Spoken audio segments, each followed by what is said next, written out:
Hello and welcome back.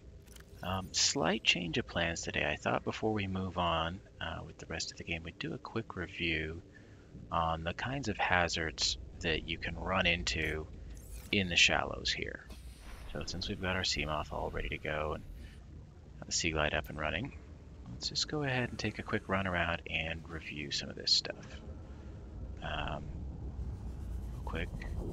So obviously drowning. Don't forget to go to the surface, get your high capacity tank up and running as soon as you can. Temperature from the geyser.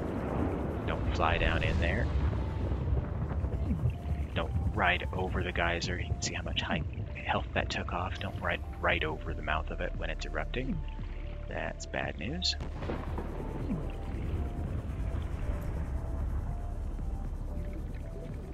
Let's see. I'm gonna run back and get a couple of med packs to keep on hand, just in case this demonstration goes a little awry on us. You know what? Now that I think about it, yeah, I'll get that later. All right. Med kit will heal a full 50 health, which is just right now. Dehydration.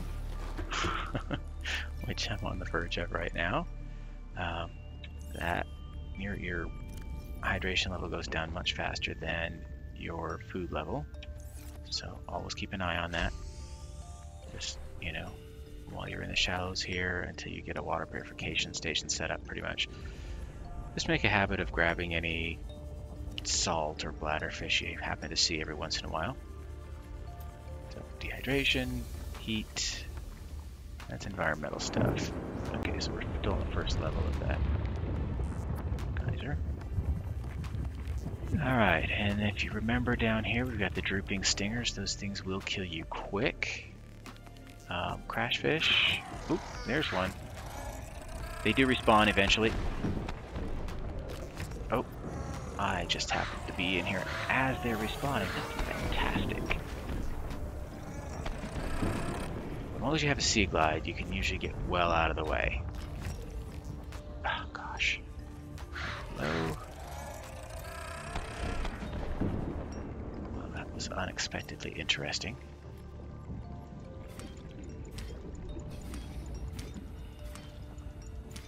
I wonder if you can destroy these. No, I don't think you can destroy these things. Alright, well, I don't really need that, but whatever. And whether or not you take the cave sulfur, it doesn't affect whether they respawn. Obviously getting disoriented in caves is bad news. Yeah, missed a couple of these. And then, yep, there he is. That Mesmer. He's not a fun guy to hang around with.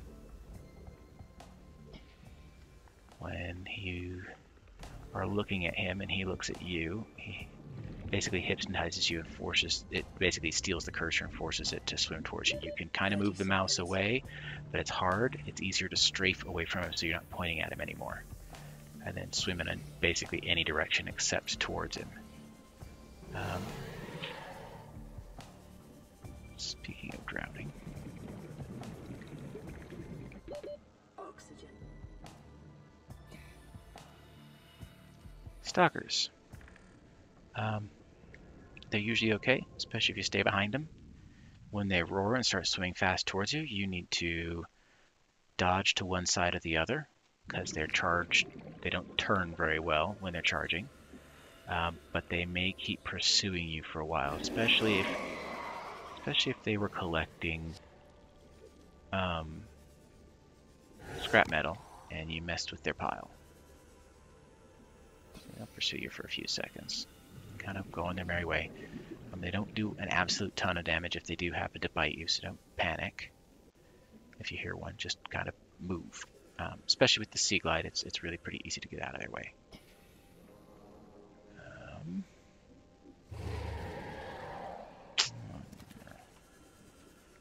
Anyway.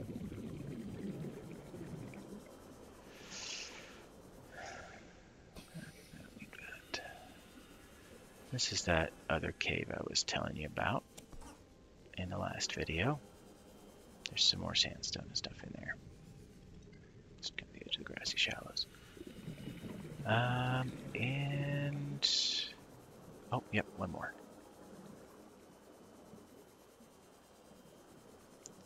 The Gasopods. If you keep your distance, they're fine. You can swim right up to them and bump into them, but as soon as you get close, they will drop pods and try to swim away. You have a few seconds in which you can actually even collect a couple of those pods before the pods burst and create a deadly gas. The gas does quite a bit of damage. You can die that way. There's a surprising number of ways to die in the quote-unquote safe shallows. But I think that covers everything. You can use these later if you feel like building gas torpedoes for one of the vehicles. I typically don't, because for the most part, everything dangerous in the game can be simply avoided rather than fought. This isn't the kind of game where you gain advantages by building bigger and bigger guns. You mostly learn strategies for surviving. This Seamoth perimeter defense, which you'll get eventually, is super useful against Leviathans, but we'll get to that. So that's everything I wanted to cover in this one. Pretty simple. Just watch out for those few things and you should be alright. And we'll move on in the next one.